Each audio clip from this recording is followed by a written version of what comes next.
ఇది ప్రపంచమంతా భయపడే ఒక యోధునికి సంబంధించిన కథ.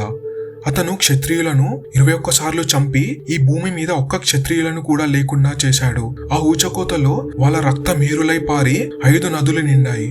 బ్రాహ్మడిగా పుట్టిన మహాయోధుడు ఒక చిన్న తప్పు వల్ల తన జీవితం మొత్తం మారిపోయింది. ఆ మహాయోధుడు ఎవరో కాదు, విష్ణు భగవానుడి యొక్క 6వ అవతారమైన పరశురాముడు. ఆయన కోపానికి భూమి అంతా కంపించేది. త్రేతాయుగంలో జన్మించి ఇప్పటికీ బ్రతికే ఉన్న 7 మంది చిరంజీవులలో పరశురాముడు ఒకరు. ఋషి జమదగ్ని మరియు రేణుకాదేవులకు పుట్టిన 5వ కుమారుడే పరశురాముడు. ఆయన పుట్టుకతో బ్రాహ్మణుడు, కానీ ఆయనకి అన్ని క్షత్రియ లక్షణాలే ఎక్కువ. అందుకే ఆయనని యోధ బ్రాహ్మణుడు అంటారు. ఒక చేతిలో విల్లు, మరో చేతిలో పరశు అంటే గొడ్డలితో కనిపిస్తాడు. పరశురాముడు చిన్నప్పటి నుంచి శివుడికి పెద్ద భక్తుడు. ఆయన శివుడి కోసం తపస్సు చేసి శివుడి చేత పరశు, విల్లు మరియు పశుపాతాస్త్ర వంటి ఆయుధాలను పొందాడు. ఆయన అసలు పేరు రాముడు, కానీ ఎప్పుడైతే పరశు ఆయన దగ్గరికి చేరిందో అప్పటి నుంచి ఆయన పరశురాముడయ్యాడు. అందరూ దేవుళ్ళలాగా ఆయనకి ఎలాంటి వాహనం ఉండదు. ప్రతిరోజు రేణుకాదేవి నదికి వెళ్లి తన భర్త యజ్ఞ కర్మలకు మరియు ఇంటి పనులకు నీళ్లు తెచ్చేది. ఒకరోజు ఆమె నీళ్లు తీసుకొని వస్తుండగా అక్కడ ఒక గంధర్వరాజు చిత్రాంగదుడు అతని భార్యలతో కలిసి నదిలో స్నానం చేయడం చూసింది. రేణుకాదేవి అతని రూపాన్ని దూరం నుంచి చూసి కొన్ని క్షణాల పాటు ఆమె మనసు విచలితమైంది. అంతే, తన చేతిలో ఉన్న నీలకుండ కింద పడిపోయింది. ఋషి జమదగ్ని తన తపశ్శక్తితో ఈ సంగతి తెలుసుకున్నాడు. భయంకరమైన కోపంతో ఆయన తన కుమారులందరికీ ఇలా ఆజ్ఞాపించాడు, మీ తల్లి తలని శరీరం నుండి వేరు చేయండి అని. కానీ తన 4 కుమారులు ఇది చాలా పెద్ద పాపం అని నిరాకరించారు. అప్పుడు తన చిన్న కుమారుడైన పరశురాముడి దగ్గరికి వచ్చాడు. శివుడి దగ్గర పొందిన దివ్య ఆయుధాన్ని తన తల్లి మీదే ఉపయోగించాల్సి వస్తుందని తెలుసుకోలేకపోయాడు. తండ్రి కోపం చాలా భయంకరంగా ఉండడంతో కుటుంబం మొత్తం నాశనం అయ్యే అవకాశం ఉందని గ్రహించి తండ్రి కోపం తగ్గించడానికి పరశురాముడు తన తల్లిని చంపాడు. కానీ ఋషి జమదగ్ని కోపం ఇంకా తగ్గలేదు. తండ్రి ఆజ్ఞకి విరుద్ధంగా నడిచిన 4 కుమారులకు శిక్ష వేయాలని నిర్ణయించుకున్నాడు. దానివల్ల పరశురాముడు తన అన్నలను ఒక్కొక్కరిగా చంపాల్సి వచ్చింది. పరశురాముడు ఎలాంటి ప్రశ్న వేయకుండా తండ్రి ఆజ్ఞ పాటించాడు. దీన్ని చూసి ఋషి జమదగ్ని చాలా సంతోషంతో నీకు ఏ వరం కావాలో కోరుకో అన్నాడు. అప్పుడు పరశురాముడు, నా తల్లి, నా అన్నలు మళ్ళీ బ్రతికి రావాలి, వాళ్ళు చనిపోయిన గుర్తులు కూడా ఉండకూడదని కోరుకున్నాడు. ఋషి జమదగ్ని తాను ఇచ్చిన మాట ప్రకారం తన దివ్య శక్తితో కుటుంబాన్ని మొత్తం మళ్ళీ బ్రతికించాడు. పరశురాముడు భూమి మీద ఉన్న అధర్మ క్షత్రియులను నాశనం చేసిన వాడిగా ప్రసిద్ధి పొందాడు. దాని వెనుక ఉన్న కారణం మాహిష్మతి సామ్రాజ్యం యొక్క రాజు కార్తవీర్య అర్జునుడు. ఆయనని సహస్రబాహు అని కూడా అంటారు, అంటే 1000 చేతులు కలవాడు అని అర్థం.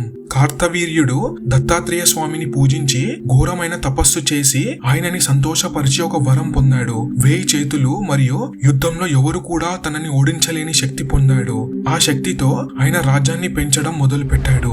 నింగి నేల అన్నిటి మీద తన ఆధిపత్యాన్ని చూపాడు. రాజ్యం పెరుగుతున్న కొద్దీ అహంకారం కూడా పెరిగింది. బలహీనులను, బ్రాహ్మణులను చంపడం మొదలు పెట్టాడు.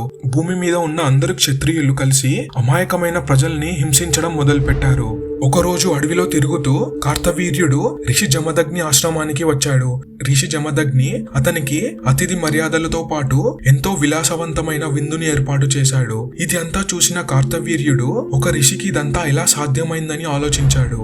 అప్పుడే ఆయనకి తెలిసింది ఏంటి అంటే, ఋషి జమదగ్ని దగ్గర కామధేను అనే ఒక ఆవు ఉంది అని, అది కోరిన వరం ఇచ్చే దివ్య ఆవు అని తెలుసుకున్నాడు. ఆ ఆవుని తనకు ఇవ్వమని జమదగ్నిని కోరాడు. దానికి జమదగ్ని నిరాకరించడంతో ఆయన శరీరం మీద 21 సార్లు కత్తితో గాయాలు చేసి ఆయనని చంపి ఆ ఆవును తీసుకెళ్లాడు. ఈ విషయం తెలిసిన పరశురాముడు కోపంతో రగిలిపోయాడు. తన తండ్రిని చంపిన వాళ్ళని 21 సార్లు చంపుదా అని ప్రతిజ్ఞ చేశాడు. వెంటనే మాహిష్మతి సామ్రాజ్యానికి వెళ్లి సహస్రబాహుని యుద్ధానికి ఆహ్వానించాడు. అహంకారంలో ఉన్న సహస్రబాహు పరశురాముడు సాధారణ మనిషి అని అనుకున్నాడు, కానీ తన మరణాన్ని తానే పిలుచుకున్నాడని తెలుసుకోలేకపోయాడు.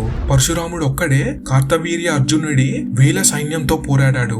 శివుడి చేత పొందిన దివ్య విల్లు మరియు గొడ్డలితో కార్తవీర్యుడి సైన్యంపై విరుచుకుపడ్డాడు. పరశురాముడు ఒక బాణాన్ని గాలిలో వదిలితే అది 1000 బాణాలుగా మారి సహస్రబాహు సైన్యం మీద వర్షంలా కురిశాయి.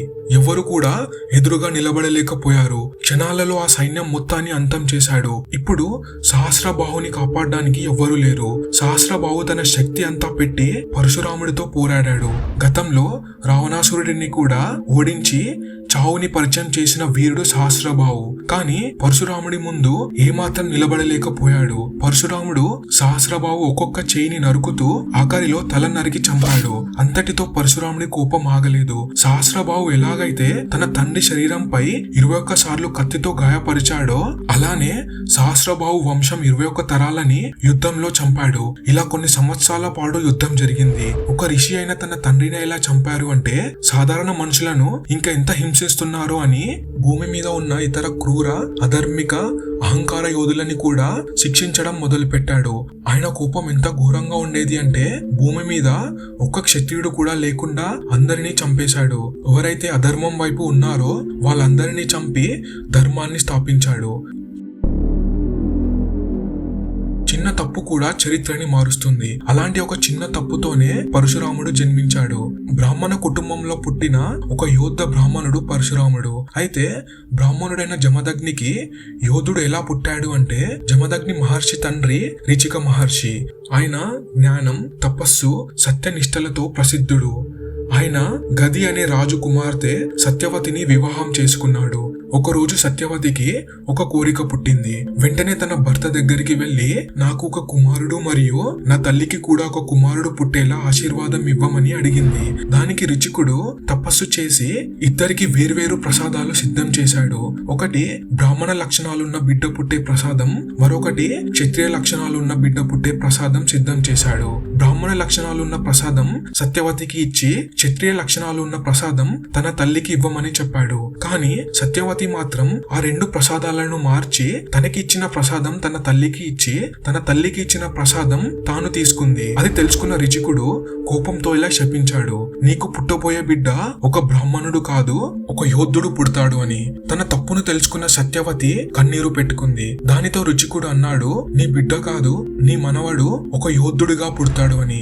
దానితో సత్యవతికి జమదగ్ని మహర్షి పుట్టాడు మరియు తన తల్లిదండ్రులకు విశ్వామిత్రుడు పుట్టాడు. తరువాత జమదగ్ని మహర్షి రేణుకాదేవిని వివాహం చేసుకున్నాడు. వాళ్ళిద్దరికి ఒక యోధ బ్రాహ్మణుడైన పరశురాముడు జన్మించాడు.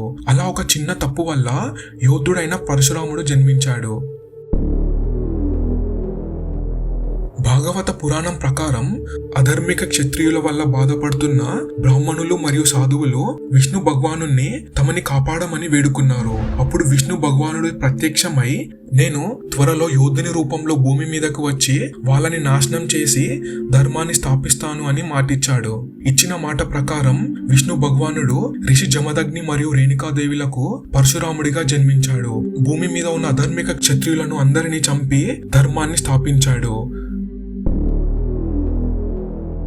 6వ అవతారమైన పరశురాముడు మిగతా విష్ణు అవతారాల లాగా తన దేహం వదిలి వెళ్ళలేదు. రాముడు కృష్ణుడు లాగా వైకుంఠానికి తిరిగి వెళ్ళలేదు. త్రేతాయుగంలో జన్మించి ద్వాపరయుగం మరియు కలియుగంలో కూడా ఇంకా భూమి మీదనే ఉన్నాడు. క్షత్రియులని అందరినీ నాశనం చేసిన తర్వాత తన పాప విముక్తి కోసం మహేంద్రగిరి పర్వతాలలో తపస్సు చేయడానికి వెళ్ళాడు. చాలా సంవత్సరాల తర్వాత త్రేతాయుగంలో ఆయన తపస్సుకి భంగం కలిగింది. ఒక క్షత్రియుడు శివుడి యొక్క దివ్య ధనస్సును విరిచాడు. ఆ క్షత్రియుడు ఎవరో కాదు, సాక్షాత్ విష్ణు అవతారమైన శ్రీరాముడు. వాల్మీకి రామాయణం ప్రకారం శ్రీరాముడు సీతా స్వయంవరంలో జనక మహారాజు యొక్క దివ్య ధనస్సును విరిచిన తర్వాత పరశురాముడు చాలా కోపంతో అక్కడికి వచ్చాడు. ఆ ధనస్సు విరిచింది సాక్షాత్తు విష్ణు అవతారమైన శ్రీరాముడే అని గ్రహించాడు. ఒక అవతారం మరొక అవతారం మహిమని అంగీకరించిన అద్భుత క్షణం అది. క్షత్రియ రూపంలో రాముడిని చూశాక ఇప్పుడు పరశురాముడికి యుద్ధం అవసరం లేదు అని అర్థమై తిరిగి మహేంద్రగిరి పర్వతంపై తపస్సుకి వెళ్ళిపోయాడు.